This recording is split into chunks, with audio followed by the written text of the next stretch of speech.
Lady Chatterley's Lover by D.H. Lawrence, Chapter 3. Connie was aware, however, of a growing restlessness. Out of her disconnection, a restlessness was taking possession of her like madness. It twitched her limbs when she didn't want to twitch them. It jerked her spine when she didn't want to jerk upright but preferred to rest comfortably. It thrilled inside her body, in her womb somewhere, till she felt she must jump into water and swim to get away from it. A mad restlessness.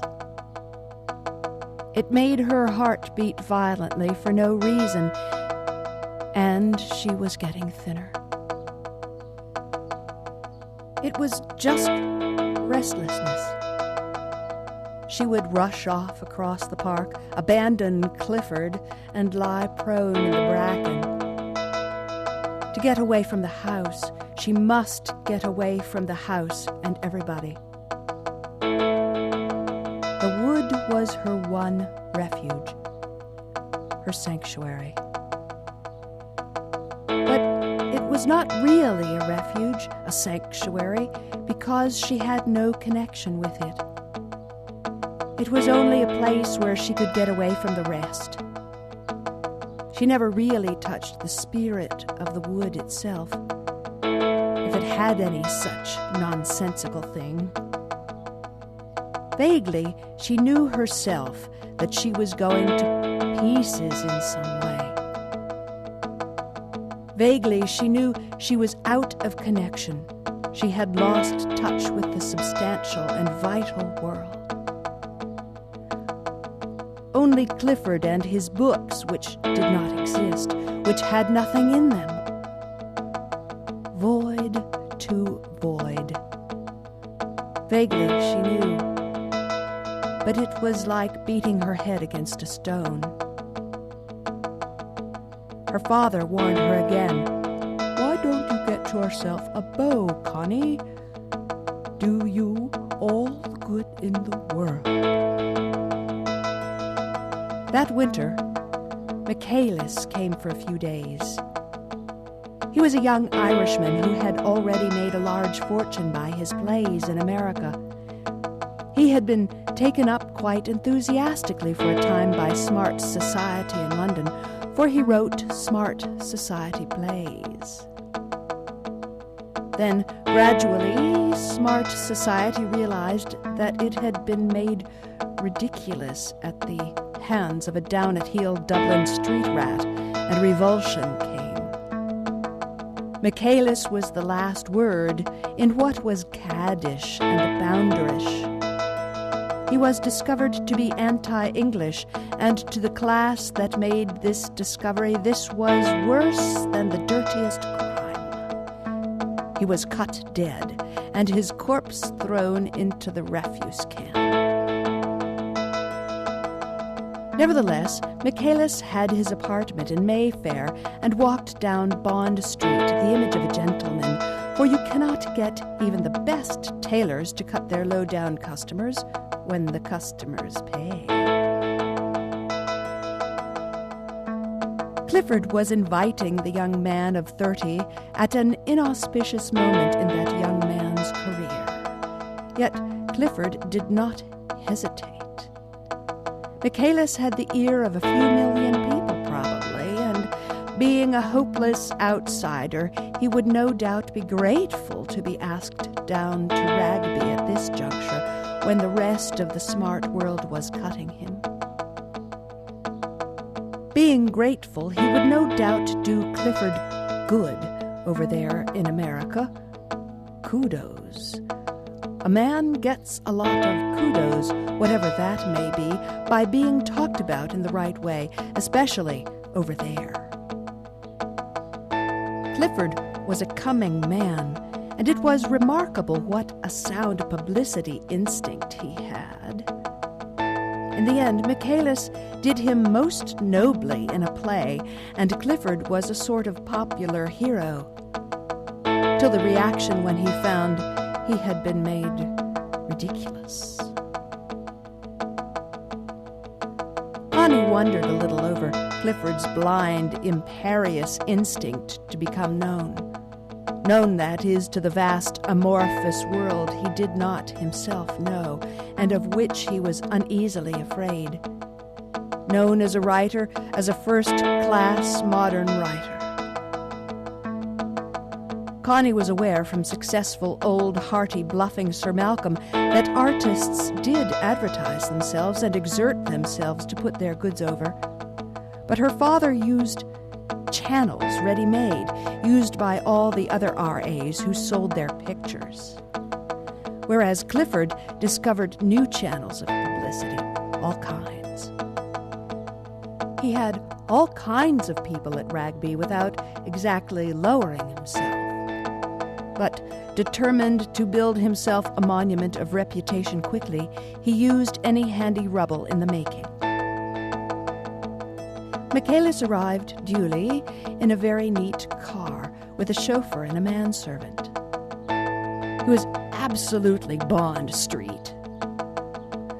But at right of him, something in Clifford's county soul recoiled. He wasn't not exactly, in fact, he wasn't at all, well, what his appearance intended to imply. To Clifford, this was final and enough. Yet, he was very polite to the man, to the amazing success in him. The bitch goddess, as she is called, of success, roamed, snarling and protective round the half-humble, half-defiant Michaelis' heels, and intimidated Clifford completely, for he wanted to prostitute himself to the bitch goddess success also, if only she would have him. Michaelis obviously wasn't an Englishman, in spite of all the tailors, hatters, barbers, booters of the very best quarter in London. No, he obviously wasn't an Englishman. The wrong sort of flattish, pale face and bearing, and the wrong sort of grievance. He had a grudge and a grievance. That was obvious to any true-born English gentleman who would scorn to let such a thing appear blatant in his own demeanor. Poor Michaelis had been much kicked, so that he had a slightly tail-between-the-legs look even now. He had pushed his way by sheer instinct and sheerer effrontery onto the stage and to the front of it with his plays. He had caught the public. And he had thought the kicking days were over. Alas, they weren't. They never would be. For in a sense, asked to be kicked. He pined to be where he didn't belong, among the English upper classes. And how they enjoyed the various kicks they got at him. And how he hated them. Nevertheless, he traveled with his manservant and his very neat car, this Dublin mongrel. There was something about him that Connie liked. He didn't put airs to himself. He had no illusions about himself. He talked to Clifford sensibly, briefly, practically about all the things Clifford wanted to know. He didn't expand or let himself go. He knew he had been asked down to Ragby to be made use of, and like an old, shrewd, almost indifferent businessman or big businessman, he let himself be asked questions, and he answered with as little waste of feeling as possible.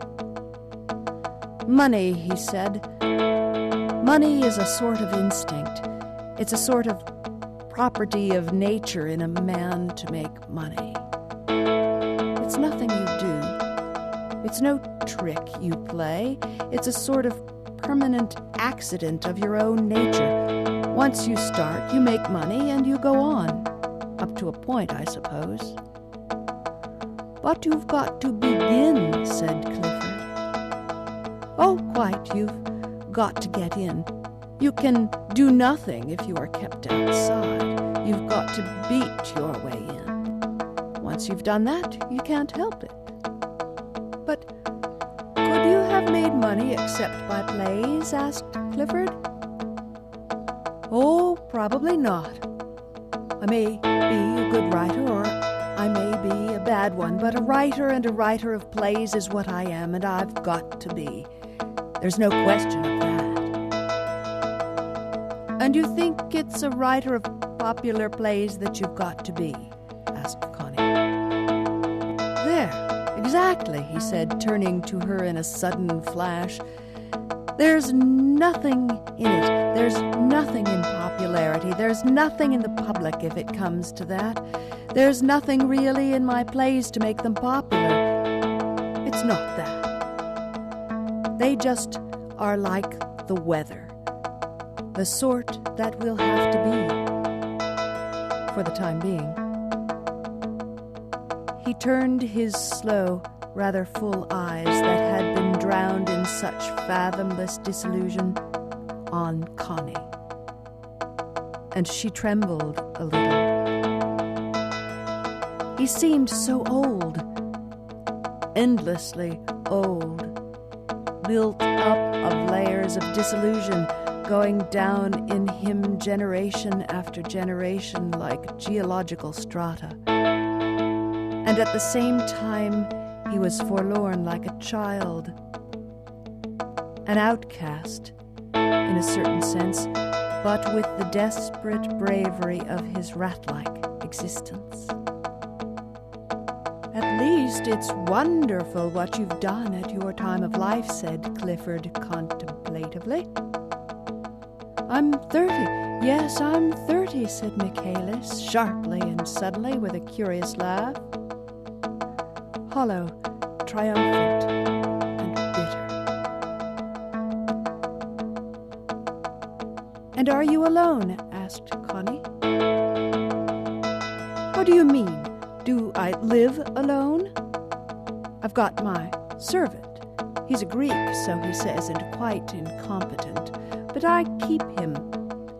And I'm going to marry. Oh, yes, I must marry. It sounds like going to have your tonsils out, laughed Connie. Will it be an effort? He looked at her admiringly. Well, Lady Chatterley, somehow it will. I find I can't marry an English woman, not even an Irish woman. Try an American, said Clifford. Oh, American. He laughed a hollow laugh. No, I've asked my man if he will find me a Turk or something nearer to the Oriental. Connie really wondered at this queer, melancholy specimen of extraordinary success.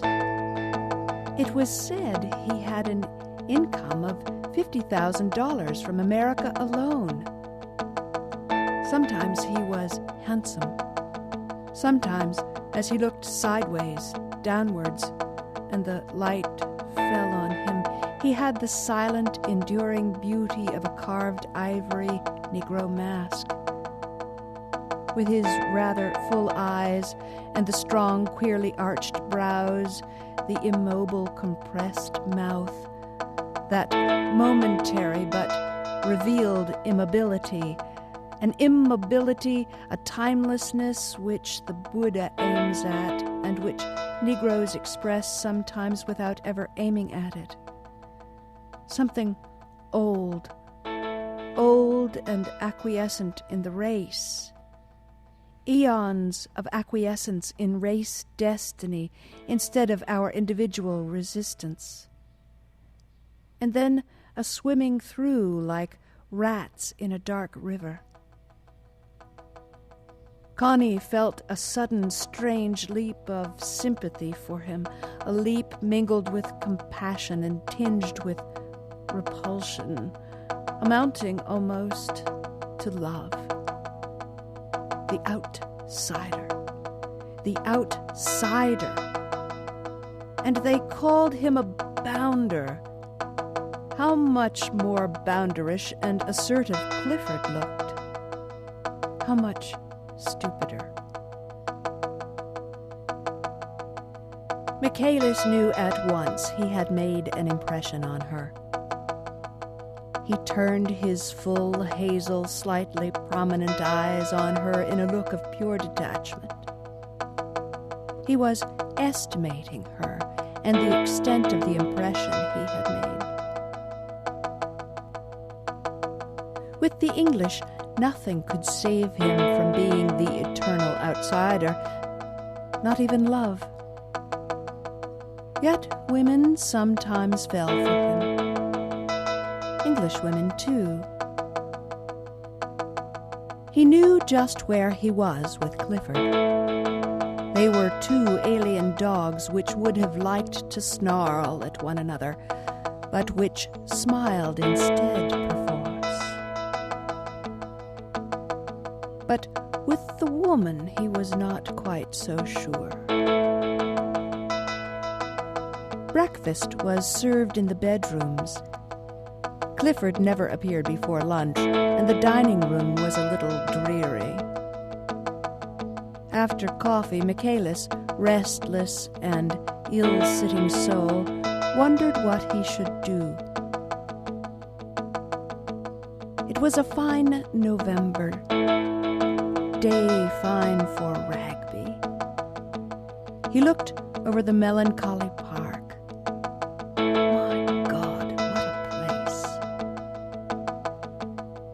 He sent a servant to ask, could he be of any service to Lady Chatterley?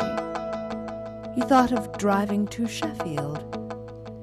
The answer came, would he care to go up to Lady Chatterley's sitting room? Connie had a sitting room on the 3rd floor, the top floor of the central portion of the house. Clifford's rooms were on the ground floor, of course. Michaelis was flattered by being asked up to Lady Chatterley's own parlor. He followed blindly after the servant. He never noticed things or had contact with his surroundings. In her room, he did glance vaguely round at the fine German reproductions of Renoir and Cézanne. "It's very pleasant up here," he said with his queer smile, as if it hurt him to smile, showing his teeth. "You are wise to get up to the top." "Yes, I think so," she said. Her room was the only gay, modern one in the house, the only spot in Rugby where her personality was at all revealed. Clifford had never seen it, and she asked very few people up. Now, she and Michaelis sat on opposite sides of the fire and talked. She asked him about himself, his mother and father, his brothers. Other people were always something of a wonder to her, and when her sympathy was awakened, she was quite devoid of class feeling. Michaelis talked frankly about himself, quite frankly, without affectation, simply revealing his bitter, indifferent, stray dog's soul, then showing a gleam of revengeful pride in his success. "But why are you such a lonely bird?" Connie asked him. And again he looked at her with his full, searching, hazel look. "Some birds are that way," he replied. Then with a touch of familiar irony, "But look here, what about yourself? Aren't you by way of being a lonely bird yourself?" Connie, a little startled, thought about it for a few moments, and then she said, "Only in a way. Not altogether like you." "Am I altogether a lonely bird?" he asked with his queer grin of a smile, as if he had toothache. It was so wry, and his eyes were so perfectly, unchangingly melancholy or stoical or disillusioned or afraid. I?" she said, a little breathless as she looked at him. "You are, aren't you?" She felt a terrible appeal coming to her from him that made her almost lose her balance. "Oh, you're quite right," he said, turning his head away and looking sideways, downwards, with that strange immobility of an old race that is hardly here in our present day. It was that really made Connie lose her power to see him detached from herself. He looked up at her with the full glance that saw everything, registered everything. At the same time, the infant crying in the night was crying out of his breast to her in a way that affected her very womb. "It's awfully nice of you to think of me," he said laconically. "Why shouldn't I think of you?" she exclaimed with hardly a breath to utter it. He gave the wry, quick hiss of a laugh. "Oh, in that way. May I hold your hand for a minute?" he asked suddenly, fixing his eyes on her with almost hypnotic power and sending out an appeal that affected her direct in the womb.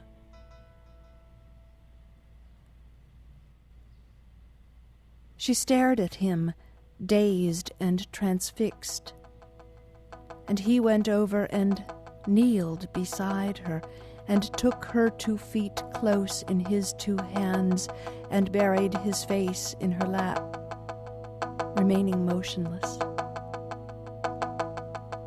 She was perfectly dim and dazed, looking down in a sort of amazement at the rather tender nape of his neck, feeling his face pressing her thighs. In all her burning dismay, she could not help putting her hand with tenderness and compassion on the defenseless nape of his neck. And he trembled with a deep shudder. Then he looked up at her with that awful appeal in his full, glowing eyes. She was utterly incapable of resisting it. From her breast flowed the answering, immense yearning over him. She must give him anything. He was a curious and very gentle lover, very gentle with the woman, trembling uncontrollably, and yet at the same time detached, aware of every sound outside. To her it meant nothing except that she gave herself to him. And at length he ceased to quiver any more and lay quite still. Then, with dim, compassionate fingers, she stroked his head that lay on her breast. When he rose, he kissed both her hands, then both her feet in their suede slippers, and in silence went away to the end of the room where he stood with his back to her. There was silence for some minutes. Then he turned and came to her again as she sat in her old place by the fire. "And now I suppose you'll hate me," he said in a quiet, inevitable way. She looked up at him quickly. "Why should I?" she asked. "They mostly do," he said. Then he caught himself up. "I mean, a woman is supposed to." "This is the last moment when I ought to hate you," she said resentfully. I know, it should be so. "You're frightfully good to me," he cried miserably. She wondered why he should be miserable. "Won't "Won't you sit down again?" she said. He glanced at the door. "Sir Clifford," he said, won't he be—" She paused a moment to consider. "Perhaps," she said, and she looked up at him. "I don't want Clifford to know, not even to suspect. It would hurt him so much, but I don't think it's wrong, do you?" "Wrong? Good God, no. You're only too infinitely good to me. I can hardly bear it." He turned aside, and she saw that in another moment he would be sobbing. "But we needn't let Clifford know, need we?" she pleaded. "It would hurt him so. And if he never knows, never suspects, it hurts nobody." "Me?" he said almost fiercely. "He'll know nothing from me. You see if he does. Me give myself away." He laughed, hollowly, cynically at such an idea. She watched him in wonder. He said to her, "May I kiss your hand ere it go?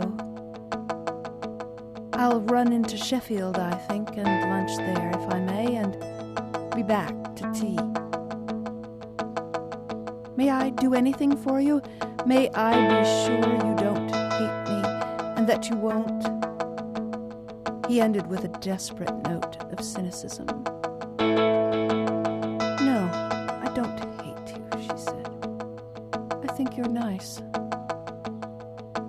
"Ah," he said to her fiercely, "I'd rather you said that to me than said you love me. It means such a lot more." "Till afternoon, then. I've plenty to think about till then." He kissed her hands humbly and was gone. "I don't think I can stand that young man," said Clifford at lunch. "Why?" asked Connie. "He's such a bounder underneath his veneer, just waiting to bounce us." "I think people have been so unkind to him," said Connie. "Do you wonder? And do you think he employs his shining hours doing deeds of kindness?" "I think he has a certain sort of generosity." "Towards whom?" "I don't quite know." "Naturally you don't. I'm afraid you mistake unscrupulousness for generosity." Connie paused. Did she? It was just possible. Yet the unscrupulousness of Michaelis had a certain fascination for her. He went whole lengths where Clifford only crept a few timid paces. In his way, he had conquered the world, which was what Clifford wanted to do. Ways and means? Were those of Michaelis more despicable than those of Clifford? Was the way the poor outsider had shoved and bounced himself forward in person and by the back doors any worse than Clifford's way of advertising himself into prominence? The bitch goddess Success was trailed by thousands of gasping dogs with lolling tongues. The one that got her first was the real dog among dogs, if you go by Success. So Michaelis could keep his tail up. The queer thing was he didn't. He came back towards tea time with a large handful of violets and lilies and the same hangdog expression. Connie wondered sometimes if it were a sort of mask to disarm opposition because it was almost too fixed. Was he really such a sad dog? His sad dog sort of extinguished self persisted all the evening, though through it Clifford felt the inner effrontery. Connie didn't feel it, perhaps because it was not directed against women, only against men, and their presumptions and assumptions. That indestructible inward effrontery in the meager fellow was what made men so down on Michaelis. His very presence was an affront to a man of society, cloak it as he might in an assumed good manner.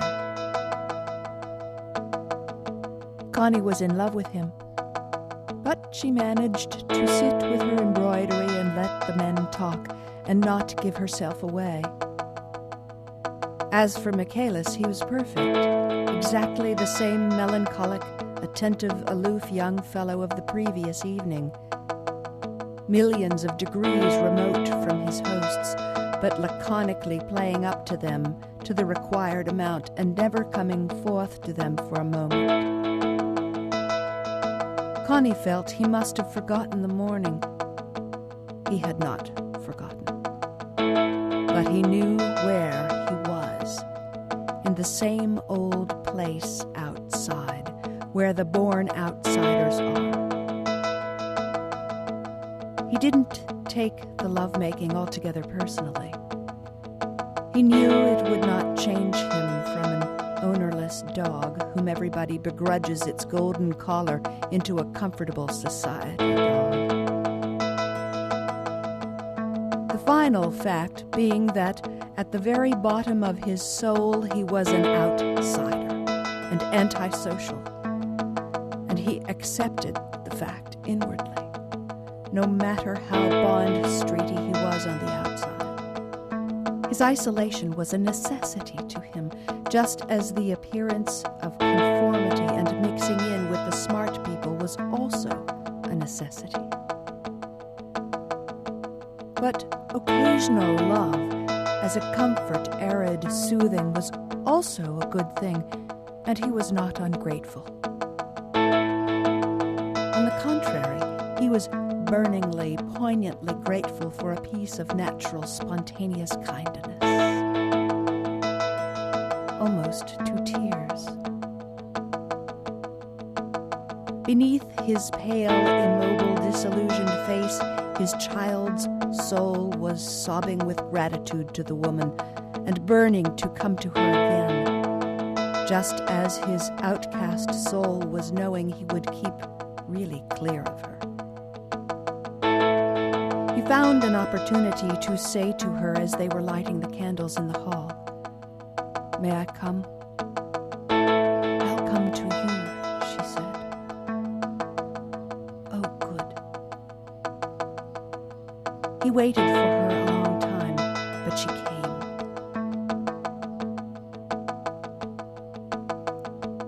He was the trembling, excited sort of lover whose crisis soon came and was finished. There was something curiously childlike and defenseless about his naked body, as children are naked. His defenses were all in his wits and cunning, his very instincts of cunning, and when these were in abeyance he seemed doubly naked and like a child of unfinished, tender flesh and somehow struggling helplessly. He roused in the woman a wild sort of compassion and yearning and a wild, craving physical desire. The physical desire he did not satisfy in her.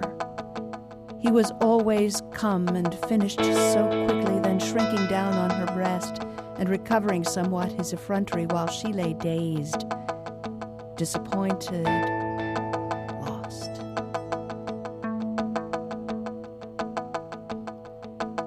But then she soon learnt to hold him, to keep him there inside her when his crisis was over. And there he was generous and curiously potent. He stayed firm inside her, giving to her while she was active, wildly, passionately active, coming to her own crisis. And as he felt the frenzy of her achieving her own orgasmic satisfaction from his hard, erect passivity, he had a curious sense of pride and satisfaction. whispered tremulously, and she became quite still, clinging to him. And he lay there in his own isolation, but somehow proud. He stayed that time only 3 days, and to Clifford was exactly the same as on the first evening. To Connie also. There was no breaking down his external man. He wrote to Connie with the same plaintive, melancholy note as ever, sometimes witty and touched with a queer, sexless affection. A kind of hopeless affection he seemed to feel for her, and the essential remoteness remained the same. He was hopeless at the very core of him, and he wanted to be hopeless. He rather hated hope.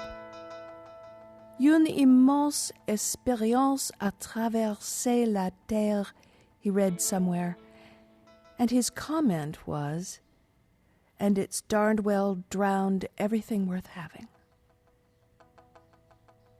Connie never really understood him, but in her way she loved him. And all the time she felt the reflection of his hopelessness in her. She couldn't quite love in hopelessness. And he, being hopeless, couldn't ever quite love at all. So they went on for quite a time, writing and meeting occasionally in London. She still wanted the physical, sexual thrill she could get with him by her own activity, his little orgasm being over.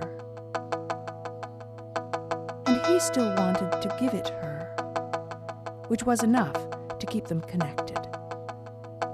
And enough to give her a subtle sort of self-assurance, something blind and a little arrogant. It was an almost mechanical confidence in her own powers, and went with a great cheerfulness. She was terrifically cheerful at Ragby, and she used all her aroused cheerfulness and satisfaction to stimulate Clifford, so that he wrote his best at this time, and was almost happy in his strange, blind way.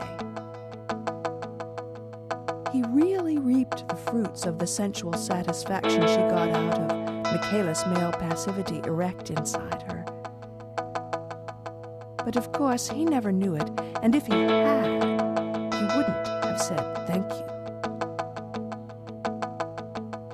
Yet, when those days of her grand, joyful cheerfulness and stimulus were gone, quite gone, and she was depressed and irritable, how Clifford longed for them again. Perhaps if he'd known,